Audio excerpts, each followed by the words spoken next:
History does not bury its worst moments, it preserves them. Bodies, bones, and impossible rituals keep surfacing with details no legend would dare invent. Some of them still look like they were interrupted mid-scream. Number 11. Pompeii's plaster casts. The body is gone, but the space remembers it. In Pompeii, in Campania, buried by Vesuvius in 79 CE, excavators found human-shaped voids sealed in hardened ash. The city had been rediscovered in the mid-18th century, but the most unsettling breakthrough came in the 1860s, when Giuseppe Fiorelli poured plaster into those cavities. What emerged was posture frozen at the last instant of life, with bent knees, shielding arms, clenched hands, sandals, belt buckles, and faint facial impressions. In the Garden of the Fugitives, 13 victims lay in a vineyard, adults and children trapped together in flight. Modern scans show bones still inside many shells. 86 casts have gone under DNA, 3D scanning, and tomography. The plaster keeps the panic. Number 10. Ötzi the Iceman. On September 19, 1991, German hikers Erika and Helmut Simon saw human remains emerging from ice at Tissenjoch, high in the Ötztal Alps near the Austria-Italy border. He lay 3,210 meters above sea level. For days, even his country was uncertain. On October 2nd, surveyors fixed the point, 92.56 meters inside Italy. The man was Ötzi, a naturally mummified Copper Age traveler, about 5,300 years old, who lost his life around 3300 BCE at roughly 45. Ice kept what Earth usually takes. Tattoos marked his skin. His last meal remained in his stomach. A copper axe stayed with his kit. Then scans in 2001 found flint lodged in his left shoulder, beside a damaged artery. This was not exposure alone. Someone had brought violence into the past.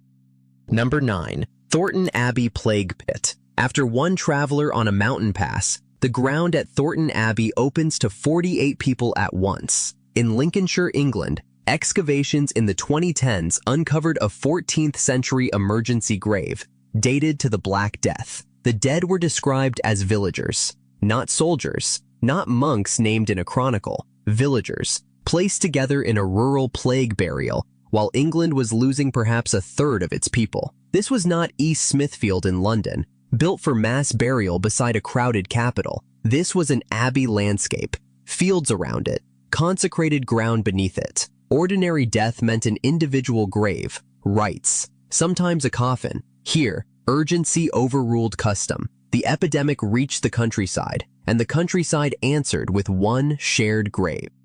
Number 8. The severed right hands of Avaris. After a shared grave, what kind of place preserves only the hands? At Tel El Daba, ancient Avaris in Egypt's eastern Nile Delta, archaeologists found an answer in the forecourt of a Hyksos palace. In 2011, excavators uncovered 3 pits near a throne room complex, holding at least 12 adult right hands, while other reports described up to 16. Some fingers still lay in order, but no bodies were attached. The deposit dates to the Second Intermediate Period, roughly 1640 to 1530 BCE, when Avaris stood as the Hyksos capital. A study in scientific reports called it the first skeletal proof of a practice once known mainly from Egyptian war reliefs, soldiers presenting enemy hands for honors or reward. Here, power did not just count victories, it displayed them, and the next discovery brings that silence down to one face.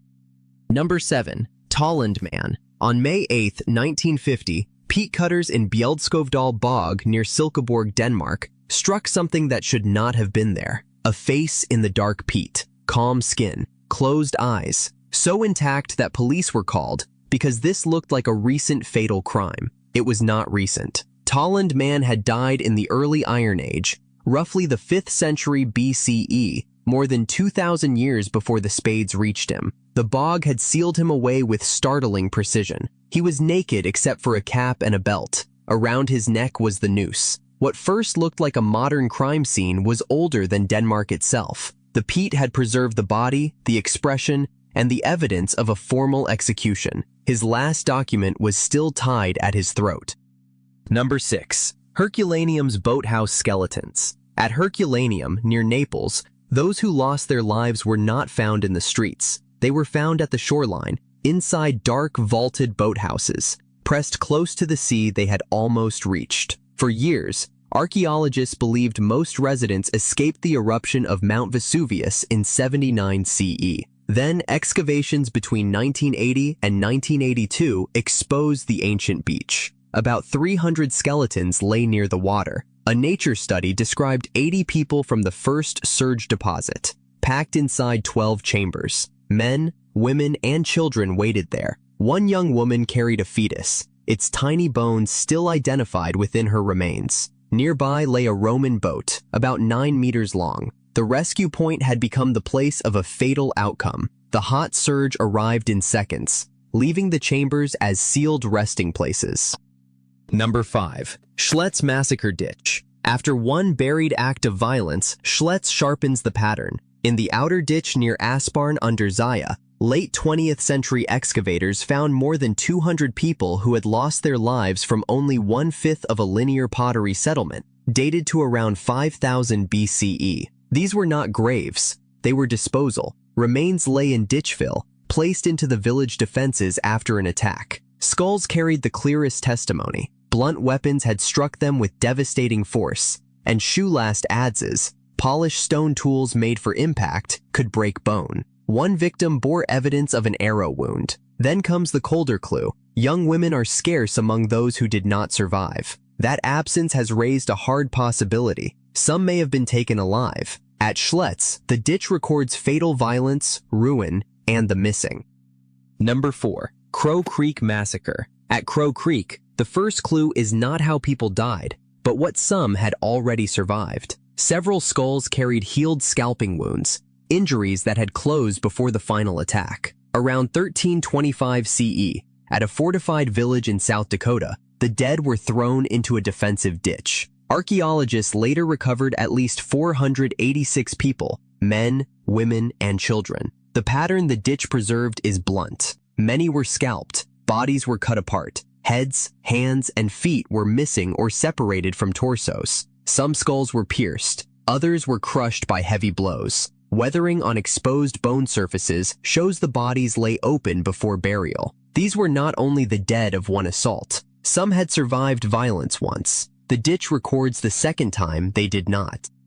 Number 3. Gough's Cave Skull Cups. After a ditch where violence returned, the cave floor tightens around lamplight, limestone walls, and bone worked with patient hands. In Cheddar Gorge, Somerset, England, Gough's Cave held human remains from around 14,700 years ago, first investigated in the 19th century and later re-examined in detail by Natural History Museum researchers. The remains belonged to adults, adolescents, and children. Cut marks showed defleshing, and some bones carried human tooth marks, evidence that bodies were processed much like animal carcasses. Then the pattern sharpened. Skull vaults had been carefully shaped into cup-like vessels, while one human forearm bone bore a deliberate zigzag engraving. Researchers argue this was probably ritual, not starvation. Here, survival was not the darkest clue. The darkest clue was design, and the next site turns design into a system.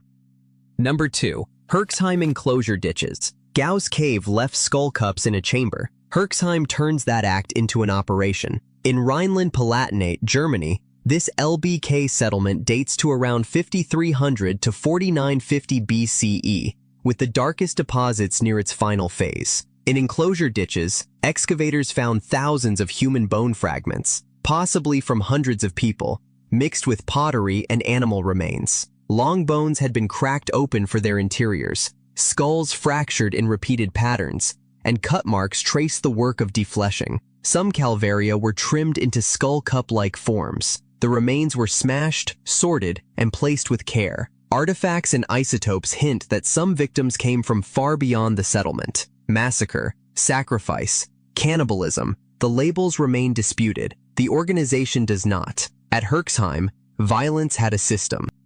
Number 1. Huanchaquito Las Llamas Child Sacrifice. A bone breaks the surface of a dune near Trujillo, pale against the coastal sand. In 2011, local children noticed the remains. Archaeologist Gabriel Prieto followed the trace, and Huanchaquito Las Llamas resolved into something far darker than a cemetery. More than 140 children lay in patterned deposits, with about 200 young llamas. Many were between 5 and 14 years old. The bodies carried cuts through sternum and ribs, consistent with chests opened by blade. Some skulls were stained red with cinnabar-based pigment. Footprints crossed wet sediment. The procession seems to have moved through mud during a violent El Niño crisis between 1400 and 1450 CE in the last Chimú generations before Inca conquest. Nearby Pampa La Cruz later revealed 227 child skeletons. The offering was immense. The empire still fell.